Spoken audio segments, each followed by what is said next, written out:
Hi అండి, అందరికీ నమస్కారం. Welcome back to my channel. ఇప్పుడే నేను వార్త పవన్ కళ్యాణ్ జనసేనాని పవన్ కళ్యాణ్కు 2 కీలక పదవులు అండి. ఆనందంలో జనసేన అభిమానులంతా కూడాను. మరి వివరాలు వీడియోలో తెలుసుకుందాం. దయచేసి వీడియోకి ఒక లైక్ చేయండి. సో పవన్ కళ్యాణ్ గారికి 2 కీలక పదవులు అండి. పిఠాపురానికి జాక్పాట్.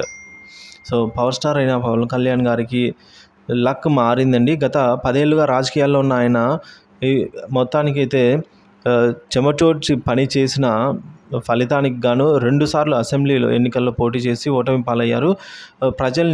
ప్రజల్ని తనను ఆదరించకపోయినా సరే రాజకీయాల నుంచి వెనక్కి తగ్గేది లేకుండా సో తనదైన స్టైల్లో అయితే ముందుకు దూసుకెళ్లారు. ఓపికతో ఎదురు చూశారు, ధైర్యంతో పోరాడారు. చివరికి 3వ ఎన్నికల్లో తిరుగులేని మెజారిటీతో పిఠాపురం అసెంబ్లీ నియోజకవర్గం నుంచి పవర్ స్టార్ విజయం సాధించారు.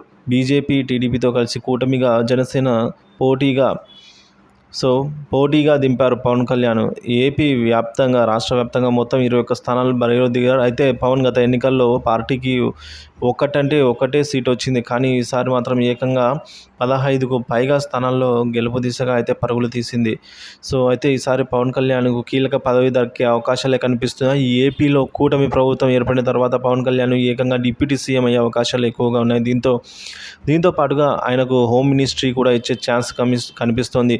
పవన్ కళ్యాణ్కు 2 కీలక పదవులు రావడంతో ఆయన అభిమానులు, జనసేన నాయకులు, కార్యకర్తలు ఫుల్ ఖుషి అవుతున్నారు. ఇప్పటికే పవర్ స్టార్ అభిమానులతో పిఠాపురానికి భారీగా చేరుకున్నారు. అక్కడ ప్రస్తుతం అంతా కోలాహలమే కనిపిస్తోంది. పిఠాపురం అంతా జన సైనికుల హడావిడి వాతావరణమే కనిపిస్తోంది. సో ఇక పిఠాపురం నియోజకవర్గాల్లో కూడా ఆనందం వ్యక్తం చేస్తున్నారండి. పవన్ కళ్యాణ్ గెలుపొందడం పై అయితే కూటమి అధికారంలోకి రావడంతో తమ నియోజకవర్గం కూడా జాక్పాట్ కొట్టిందనేది భావిస్తున్నారు. పిఠాపురం మరింత అభివృద్ధి చెందుతుంది. అక్కడ ప్రజలైతే సంతోషం వ్యక్తం చేస్తున్నారు. సో అదేవిధంగా పవన్ కళ్యాణ్ గారు కూడా తమ నియోజకవర్గం కూడా జాక్పాట్ కొట్టిందనైతే భావిస్తున్నారు పిఠాపురం వాసులు. సో పిఠాపురం మరింత అభివృద్ధి చెందని అయితే వ్యక్తం చేస్తున్నారు. పవన్ కళ్యాణ్ డిప్యూటీ సీఎం అయితే పిఠాపురంపై ప్రత్యేక దృష్టి పెడతారని, నియోజకవర్గాన్ని మరింత అభివృద్ధి చేస్తారని కూడా అక్కడి జనం అయితే భావిస్తూ ఉన్నారు.